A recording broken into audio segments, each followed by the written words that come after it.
And this is my grandfather, with his friend Philip Payton Jr., who was known as the father of Harlem. How can anyone be the father of a place? Mr. Payton founded the Afro-American Realty Company back in 1903. He bought apartment buildings to rent to folks during the Great Migration. What's the Great Migration?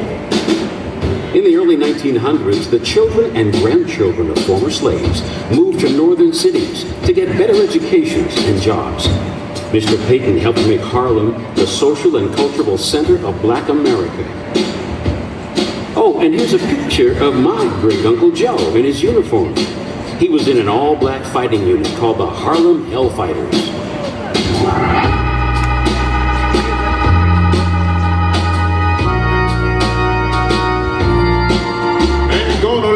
Nobody turn me round, turn me round, turn me round. Ain't gonna let nobody turn me round. I just keep on walking, keep on talking, marching on the freedom line. Ain't gonna let no jailhouse turn me round, turn me round, turn me round. Ain't gonna let no jailhouse.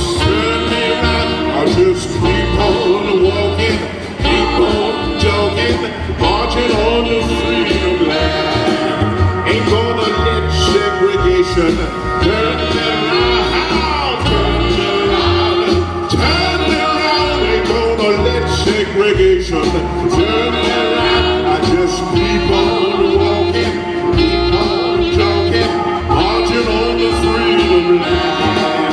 Ain't gonna let nobody turn me around, turn me around, turn me around. Ain't gonna let nobody turn me around. I just keep on walking, keep on talking, marching on the freedom.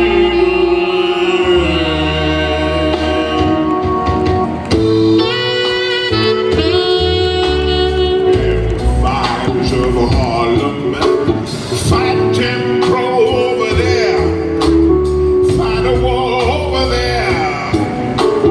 Well, off to World War I with regimental flags and their French elements down in the trenches, up and across the tree line, not even giving a few inches under machine gun fire along the Rhine River.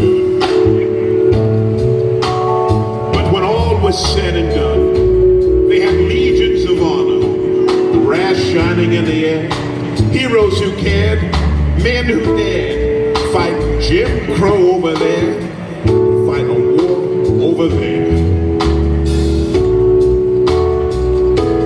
Singing sound off, sound off, marching, marching, all the way down Amsterdam Avenue, sound off.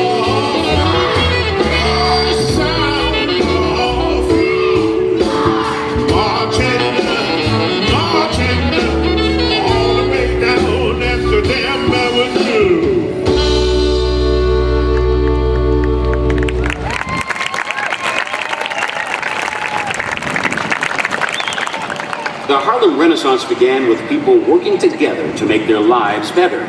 But things didn't get better right away. Racial violence and political exclusion continued after blacks migrated north. Some of the folks in Harlem believed that encouraging literacy and developing strong leaders within the black community would help more blacks become business people, lawyers, and even president. Everyone in these pictures looks like they're dressed for church. Haven't you heard the clothes make the man or woman? These leaders took pride in how they presented themselves to the world. Writers like W.E.B. Du Bois, Alain Locke, and Zora Neale Hurston thrived in the creative community in Harlem. They were smart, college-educated men and women, and they used their words to open people's eyes to racism and the experience of modern black life.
people were starting to learn more about each other.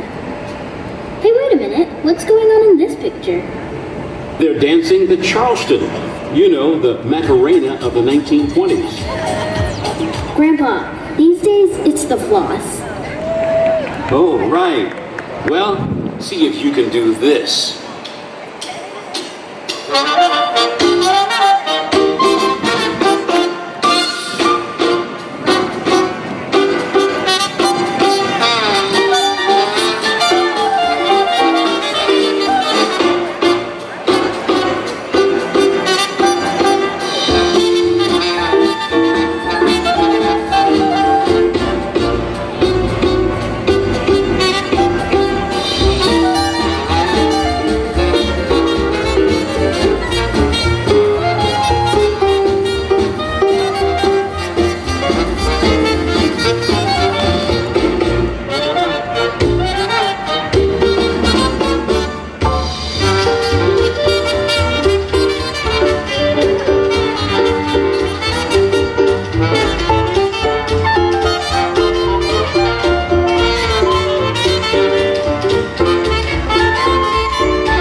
jazz became a thing. A thing, huh? Yeah, the rhythms weren't just for the dance halls. They found their way into poetry, too. Langston Hughes was a jazz poet, and his words made you feel like you were listening to a song.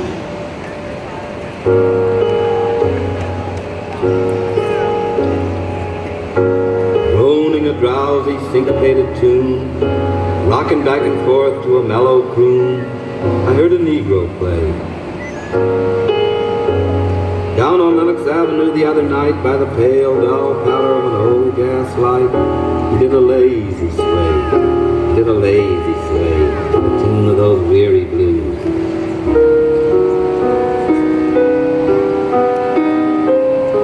With his ebony hands on each ivory key, he made that poor piano moan with melody, old blues. Swaying to and fro on his rickety stool, he played that sad, raggy tune like a musical fool. Sweet blues, coming from a black man's soul. Old blues. In a deep song voice with a melancholy tone, I heard that Negro sing, that old piano moan. Ain't got nobody in all this world, ain't got nobody but myself. I was going to quit my frowning and put my troubles on the shelf. Thump, thump, thump went his foot on the floor. He played a few chords, then he sang some more. I got the weary blues and I can't be satisfied.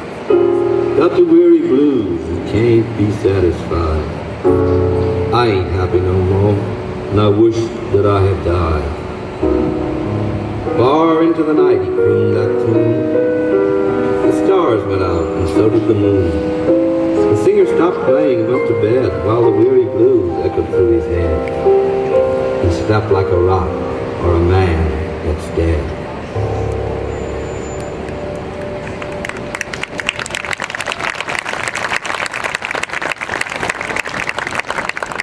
Wow, that poem made me feel kind of sad. Poetry can evoke all kinds of emotions. Let's talk about something happier. What were kids doing during the Harlem Renaissance? Lots of kids were getting to go to school, and others worked to help support their families. Kids could dream big about their futures. Some of them became entertainers in vaudeville, nightclubs, and later on Broadway and in the movies. There were many famous tap dancers during the Harlem Renaissance. My favorites were always Bill Bojangles Robinson and the young Nicholas brothers.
Heritage by May V. Cowdery.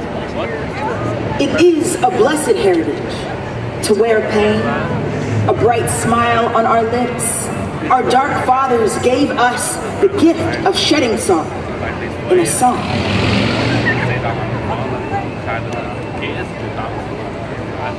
Did everybody in Harlem get rich once they moved to the city? No. Some folks still had a hard time, and it was expensive to live in the city.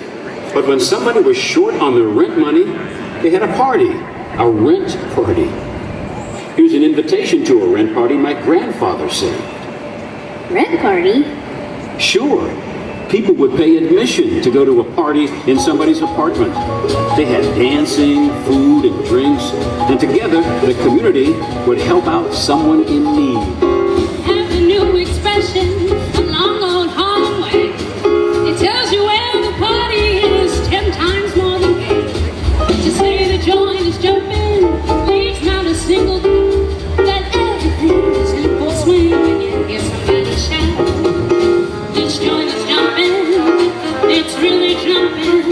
Come and dance and check your hands on me. This joint is jumping, piano thumping, the dance is bumping. This here spot is really hot, in fact it's really jumping. Check your jackets at the door, be sure to leave your quarter. Grab your leather on the floor and anybody's daughter. The roof is rocking, the neighbors knocking. We're on bounce when the wagon comes. I mean this joint is jumping.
Now this is the last page.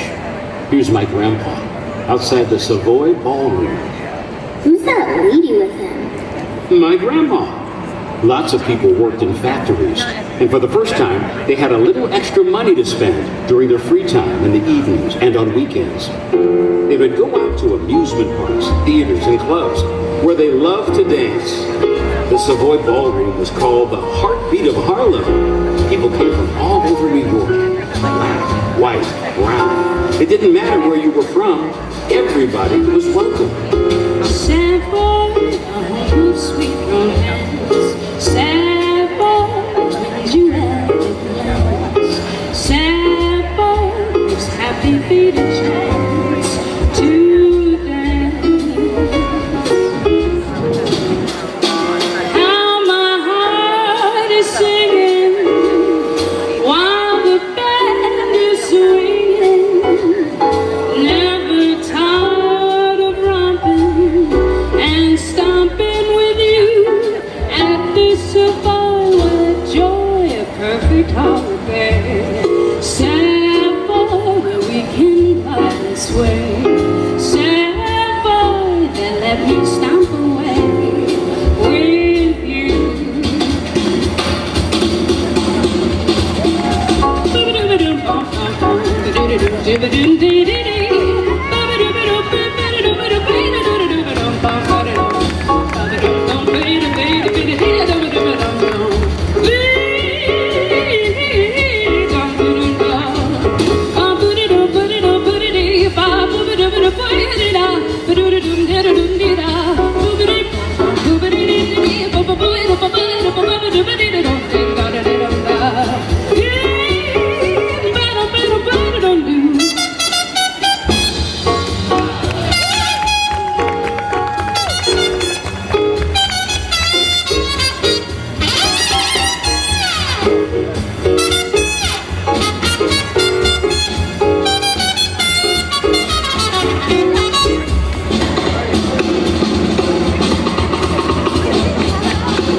Let's keep it up for the dancers who just performed that amazing show. Let's hear it again.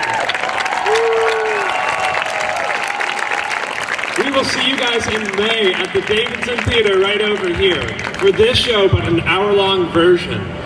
You'll see 1,400 dancers performing it, so mark your calendars. It should be on the screens right now. Thanks again for coming, and have a great one.